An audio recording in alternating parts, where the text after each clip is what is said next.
The sky over Berlin is a bruised shade of gray. It is April 1945, and the capital of the Thousand-Year Reich is a city of dust. The air tastes of pulverized brick and cordite. In the distance, the rhythmic thud of Soviet artillery provides a relentless heartbeat to the end of the world. On the streets, the illusion of order is maintained by the gallows. Men hang from lampposts with signs pinned to their chests, branded as cowards for realizing the war is lost. Yet, inside the bunkers and across the airwaves, Joseph Goebbels and the Nazi propaganda machine double down on a single, intoxicating promise. They whisper about a coming turning point and weapons so advanced they will sweep the Allied hordes from German soil in a single stroke. This is the myth of the Wunderwaffe. To understand the final days of the Third Reich, one must define the wonder weapon not as a military reality, but as a symptom of terminal desperation. In the lexicon of 1945, the Wunderwaffe represented a total break from the laws of logistics and attrition. It suggested that German genius could override a 10-to-1 numerical disadvantage. While the industrial base lay in ruins and oil reserves ran dry, these secret projects served as a psychological sedative. They gave a doomed population a reason to die for a cause that was already dead. These weapons were never a coherent strategy. They were the frantic gambles of a regime that preferred total destruction over the admission of failure. As the Soviet ring closes, this promise of a miracle begins to collide with the cold reality of steel, starting with the very tanks meant to hold the line. The silhouette of a Tiger tank emerging from a cloud of dust was once the most terrifying sight in Europe. Even in the fading light of 1945, its 88mm gun commanded primal respect. To Allied tankers in their Shermans or T-34s, the Tiger was not just a vehicle, it was a mobile fortress. It embodied the Nazi belief that one German masterpiece could defeat 100 mass-produced enemy clones. But as the Red Army crossed the Oder, the legend of the Tiger was being crushed under the weight of its own complexity. The technical strengths of these machines were undeniable. Optics from Zeiss allowed for surgical precision at extreme ranges. However, this excellence came at a staggering cost. The Tiger was over-engineered to the point of obsession. Its interleaved road wheels, designed to distribute its massive weight, were a nightmare in the field. In the freezing winters of the Eastern Front, mud and snow would pack between these wheels and freeze solid overnight, paralyzing the tank. In the chaos of April 1945, there was no time for such delicate maintenance. Mechanical failures became terminal. The Maybach engines were strained to their absolute breaking point to move 70 tons of steel, placing a suicidal load on the transmission. On a battlefield defined by rapid movement, a tank that broke its own gearbox while trying to turn on a slope was a liability. By the Battle of Berlin, more German heavy tanks were being abandoned and blown up by their own crews due to mechanical failure than were being destroyed by enemy fire. The fuel crisis added a final layer to this collapse. A Tiger II consumed fuel at an incomprehensible rate, nearly 500 liters for every 100 kilometers. By 1945, the Romanian oil fields were lost and synthetic fuel plants were being dismantled by the combined bomber offensive. Commanders were forced to use these mighty machines as static pillboxes. The image of the legendary Tiger being towed by a team of horses because it lacked gasoline is the ultimate metaphor for the death of the Panzerwaffe. Nowhere was this obsession with size more evident than in the development of the 188-ton Panzer VIII Maus. It was so heavy it could not cross any conventional bridge in Europe. It was an engineering marvel but a tactical absurdity, designed for a world that didn't exist. While Germany wasted resources on a few Maus prototypes, the Chrysler-run arsenals in the US and the factories in the Urals churned out tens of thousands of reliable, standardized machines. Complexity was the poison. A lack of standardization meant a Tiger might wait weeks for a specific bolt from a bombed factory. The Allies understood that a war of attrition is won by the side that keeps the most guns in the field. The Red Army didn't need a wonder weapon, they needed a flood. And they drowned the German giants in a sea of green-painted steel. By the time the fighting reached Berlin, the era of the steel monster was over. Elite crews were fighting as infantry with Panzerfausts, defending ruins. The Nazi leadership did not learn the lesson of the Tiger's failure.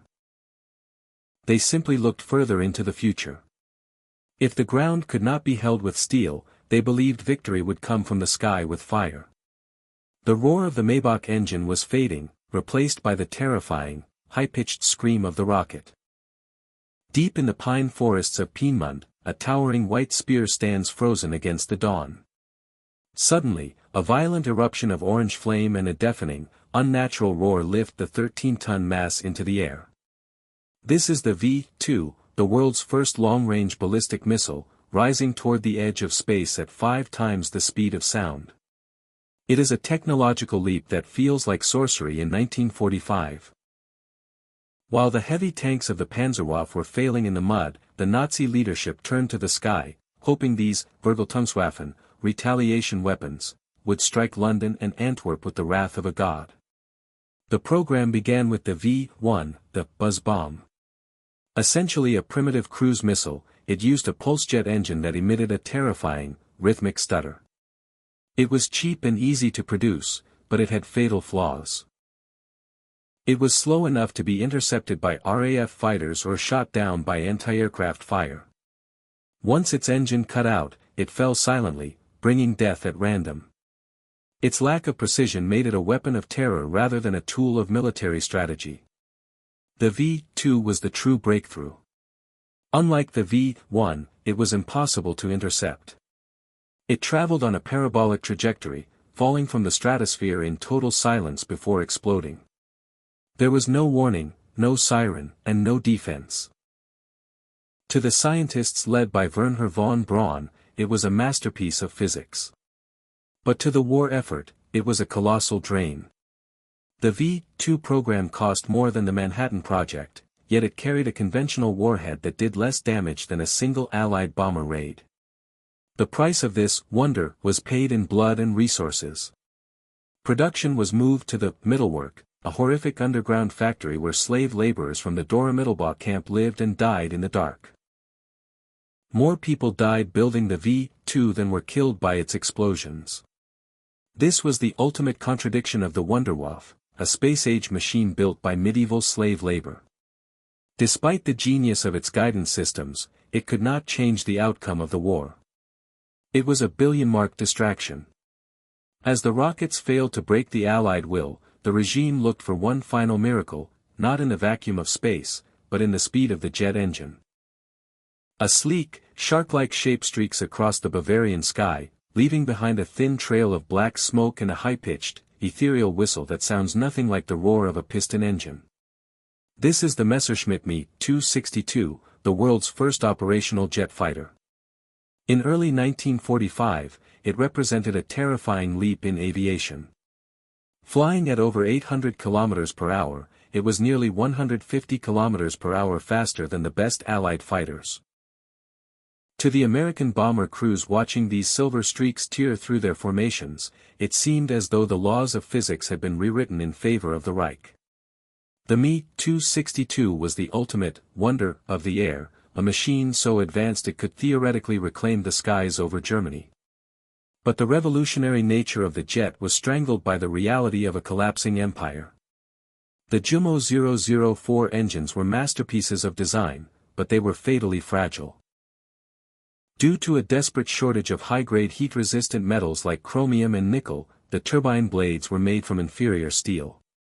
The result was a catastrophic engine lifespan, a jet engine that should have lasted hundreds of hours often burned out or exploded after just 25.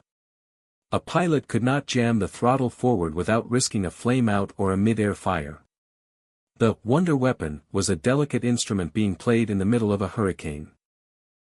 As the Allied air forces carpet-bombed German infrastructure, the production of these jets became a logistical nightmare. Parts were manufactured in dispersed forest workshops and hidden tunnels, then trucked over cratered roads to makeshift highway strips for assembly. Even when a jet was completed, there was often no fuel to fly it. High-octane synthetic J2 fuel was as rare as the pilots trained to use it. The Luftwaffe's veteran corps had been bled white. The new recruits, late war pilots with barely 10 hours of flight time, were being asked to master a sensitive, high-speed jet while under fire from swarms of Mustangs and Spitfires. The Allies did not need a jet to win, they had an unstoppable system. For every Me-262 that took off, the Americans and Soviets produced hundreds of reliable, rugged piston-engined aircraft. Innovation could not compensate for the loss of airfields and the total destruction of the supply chain. The Me-262 was a glimpse into the future of warfare, but in 1945, it was a ghost in the machine. As the sky fell silent, the regime's final hopes retreated to the earth, looking for one last miracle in the thunder of the great guns. On the railway tracks near the front lines, a spectacle unfolded that bordered on the absurd. This was Schwerer Gustav, or Dora, a colossal railway gun with an 800 mm caliber. Weighing over 1,300 tons, it required an entire army of personnel, over 2,000 men just to prepare it for firing.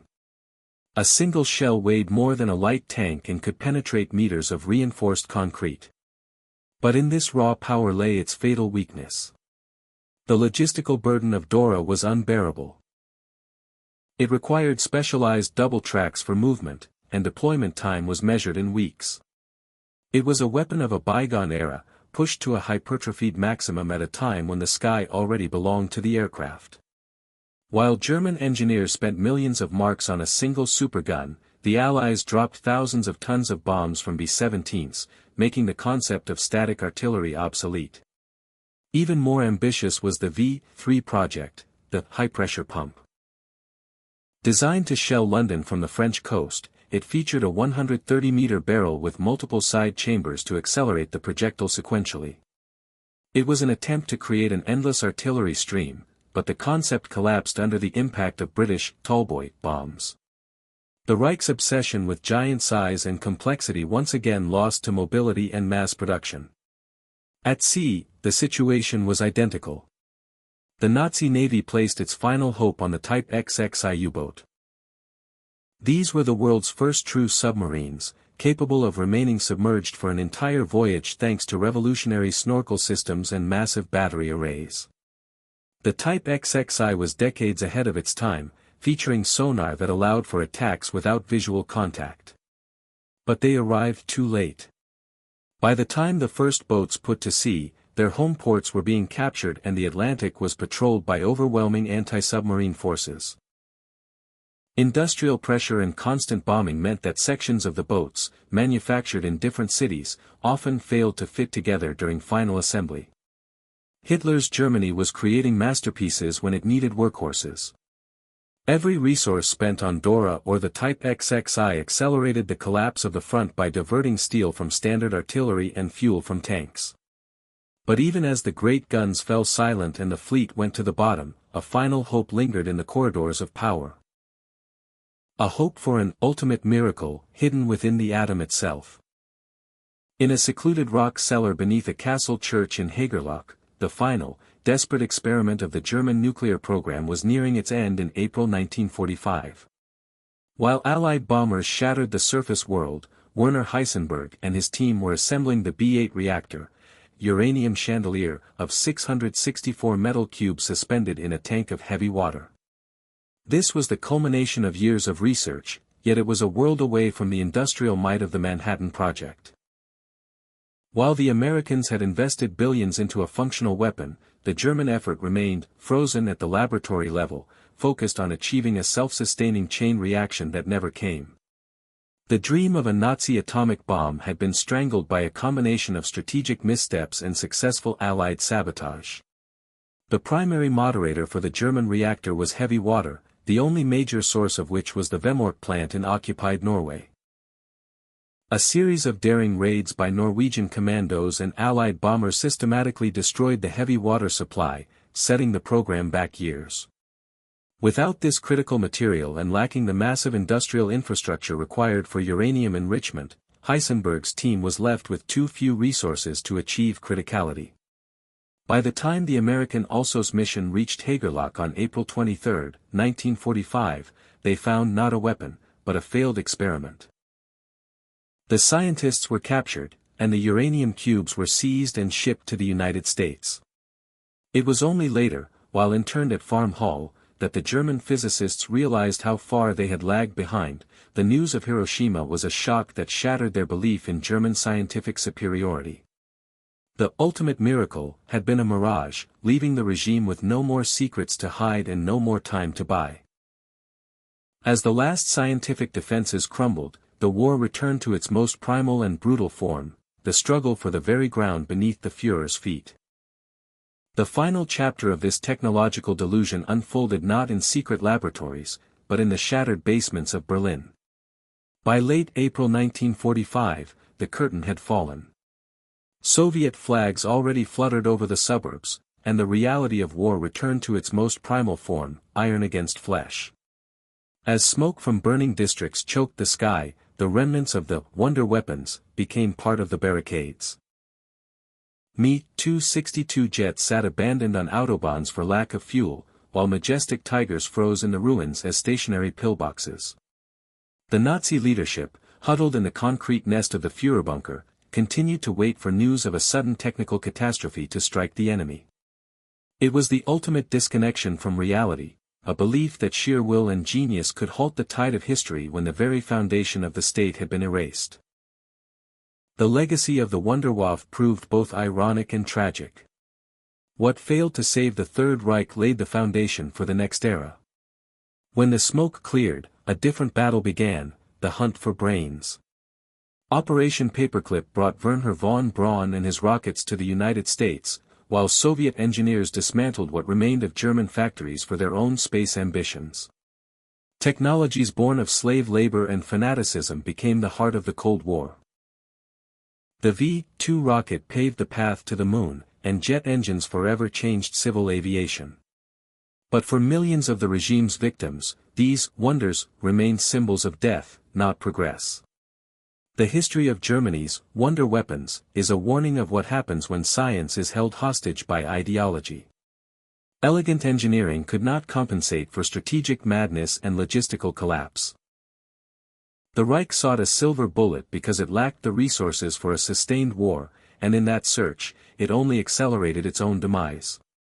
In the end, as the last shots faded in the ruins of the Reichstag, the world saw not the triumph of technical genius, but the rusted hulls of machines that promised everything yet delivered nothing. The myth of the Wunderwaffe died with the regime that created it, leaving behind only ashes and blueprints of weapons that were too complex to be useful and too late to be relevant. Thank you for watching. If you found this analysis valuable, subscribe to the channel for more history without myths.